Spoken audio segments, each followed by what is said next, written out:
നമ്മുടെ കുട്ടീസൊക്കെ എന്തെങ്കിലും കഴിക്കാൻ വേണമെന്ന് പറയുമ്പോൾ എളുപ്പത്തിൽ ഉണ്ടാക്കി കൊടുക്കാൻ പറ്റിയിട്ടുള്ള അടിപൊളിയായിട്ടുള്ളൊരു സ്നാക്സിൻ്റെ റെസിപ്പി ആയാലോ.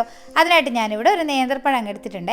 പഴം എടുക്കുന്ന സമയത്ത് അത്യാവശ്യം നന്നായിട്ട് പഴുത്തിട്ടുള്ള പഴം തന്നെ എടുത്തോളൂ കേട്ടോ. അപ്പോൾ പഴത്തിൻ്റെ തൊലിയൊക്കെ കളഞ്ഞതിന് ശേഷം ഇതുപോലെ ഒന്ന് കട്ട് ചെയ്തെടുക്കണം. ഒരു പഴത്തിന് 5 പീസായിട്ട് കട്ട് ചെയ്തെടുത്തിട്ടുണ്ട്.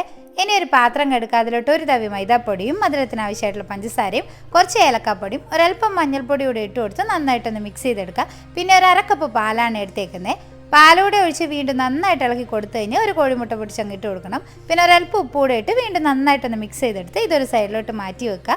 പിന്നെ പാനെടുത്ത് അടുപ്പിൽ വെച്ച് അതിലോട്ട് ഞാനിത് നെയ്യ് ഒഴിക്കുന്നുണ്ട്. നെയ്യ് ഇതുപോലെ എല്ലാ ഭാഗത്തും ഒന്നാക്കി കൊടുത്തു കഴിഞ്ഞാൽ പഴം ഇട്ടിട്ട് ഇതൊന്ന് വാട്ടിയെടുക്കണം. അപ്പോൾ തിരിച്ചും മറിച്ചൊക്കെ ഇട്ട് പഴത്തിൻ്റെ കളറൊക്കെ മാറി ഇതൊന്ന് വാടി വരുന്ന സമയത്ത് ഞാൻ വേറൊരു പാത്രത്തിലോട്ട് അങ്ങ് ഇട്ട് കൊടുക്കുന്നുണ്ട്. ഇനി അതേ പാലിലോട്ട് തന്നെ വീണ്ടും കുറച്ച് നെയ്യം ഒഴിക്കുന്നുണ്ട്. പിന്നെ കുറച്ച് ബദം ഒന്ന് കട്ട് ചെയ്തടിച്ചിട്ടുള്ളതാണ്. ഇഷ്ടമുള്ള നട്സ് ഇട്ട് കൊടുത്തോളൂ കേട്ടോ.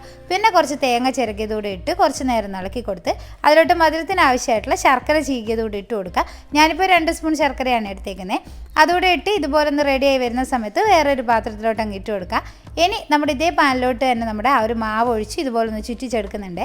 ഇതിൻ്റെ മുകളിലായിട്ടാണ് നമ്മൾ വാട്ടി വെച്ചേക്കുന്ന പഴം ഇതുപോലെ ഒന്ന് നിരത്തി കൊടുക്കുന്നത്. എന്നിട്ട് അതിൻ്റെ മുകളിലായിട്ട് തേങ്ങയുടെ മിക്സ് കൂടി ഇട്ട് കൊടുക്കുക. എല്ലാ ഭാഗത്തും അങ്ങ് ഇട്ട് കൊടുത്തോളൂ കേട്ടോ. എന്നിട്ട് നമ്മളിതൊന്ന് മടക്കി കൂടെ എടുക്കുന്നുണ്ട്. ഈ ഒരു സമയം കൊണ്ട് തന്നെ ഇത് അത്യാവശ്യം നന്നായിട്ട് വെന്ത് വന്നിട്ടുണ്ടാവേ.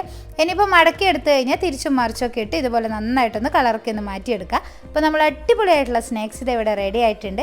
നല്ല ടേസ്റ്റാണ് കേട്ടോ കഴിക്കാനായിട്ട്. പ്രത്യേകിച്ച് നമ്മുടെ കുട്ടീസിനൊക്കെ ഭയങ്കരമായിട്ട് അങ്ങ് ഇഷ്ടപ്പെടുക. അപ്പോൾ വീഡിയോ ഇഷ്ടമായിട്ടുണ്ടെങ്കിൽ ലൈക്ക് ചെയ്യാനും നിങ്ങളുടെ അഭിപ്രായം അറിയിക്കാനും ഫ്രണ്ട്സിനോട് ഷെയർ ചെയ്ത് സപ്പോർട്ട് ചെയ്യാൻ കൂടെ മറക്കരുത്. അപ്പോൾ ഇതുപോലുള്ള നല്ല നല്ല വീഡിയോസൊക്കെ ആയിട്ട് നമുക്ക് അടുത്ത ദിവസം കാണാം. അതുവരെ ബൈ.